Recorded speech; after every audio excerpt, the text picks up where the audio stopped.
Hey guys, how's it going? Um, I'm doing this video. It's 7 reasons why Jehovah's Witnesses do not educate themselves.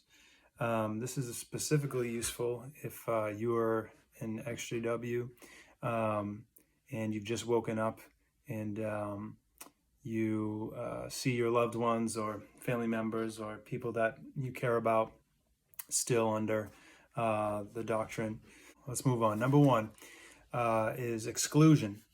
Now, the organization doesn't allow you to accept outside materials if it's not from jw.org. So, with biased and limited resources, the buck stops here.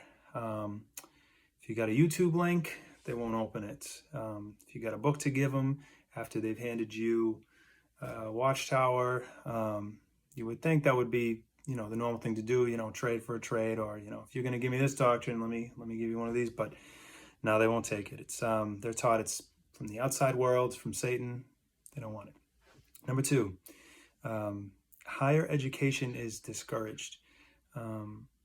College or any sort of academic opportunity is always met with opposition and disappointment from Kingdom Hall or any higher ranking people or your peers there, because you could be having hours in field service, and it's where your volunteer work is expected full time if you were to grow as a Jehovah's Witness.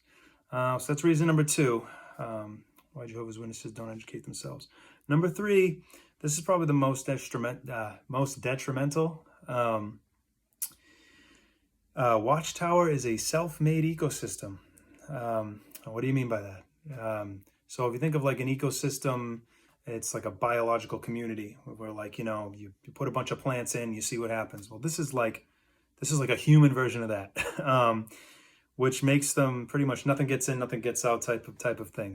Which makes them experts in everything.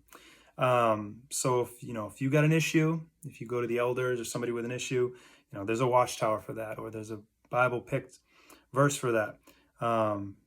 In this way, they become their own judge, jury, executioner. At one point in a very recent Watchtower, they referred to themselves as spiritual physicians, which is pretty interesting. Now, humbleness is very hard in this case.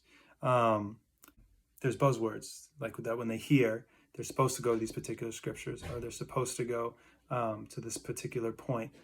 Such as, like the word Trinity, like as soon as they hear that, it's like, oh, like an alarm goes off and they know exactly what the response is going to be.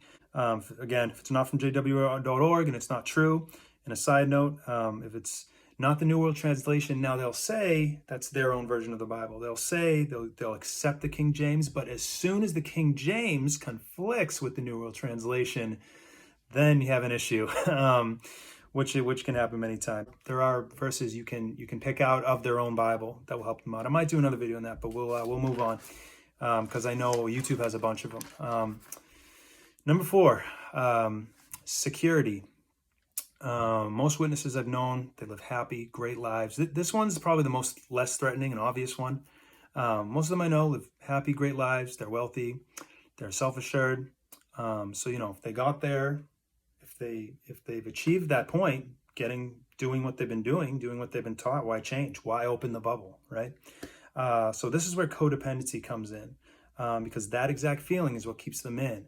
I believe for like PMOs and POMIs, PMOs is physically and mentally out, POMIs is physically out, mentally in. A lot of them already know that the doctrine has a lot of flaws, but they stay in for this very reason, security. So the security of being there, that won't allow them to educate themselves either, because they're just secure enough to endure it. Number five, no time. They're so busy with field service, so busy with Bible studies, meetings. A lot of them have full-time jobs. There's just families. There's just no more room. Number six, Armageddon. It's coming any day now. So why advance in any way, shape, or form when we can just drink and be merry, right? So, that's another reason why it's like, well, the end of the world's coming. Why do I have to learn anything, So it kind of already puts you on a a downset there. Okay, number 7. Last reason. Number 7 is fear. Fear of the truth, fear of being judged, fear of judgment from the elders, brothers, sisters, Jehovah, and fear of being labeled an apostate. So there it is. 7 reasons why Jehovah's Witnesses want to educate themselves. Now, if you're a Jehovah's Witness watching this, I just want to make one thing clear. You might view this as apostasy. You might view this as witness bashing. You might get defensive, and that's okay. I just wanted you to know I love you. You've been deceived, and I have one scripture I want to leave you with. It's Ephesians 6:12. It's, for we wrestle not against flesh and blood, but against principalities, against powers, against the rulers of the darkness of this world, against spiritual wickedness in high places. This fight isn't against flesh and blood. It's against the dark spirits at work behind the Watchtower organization. Search the scriptures. Pray to the author and finisher of your faith, Jesus Christ, and get that salvation that he wants for you. Thanks, guys. Have a good day.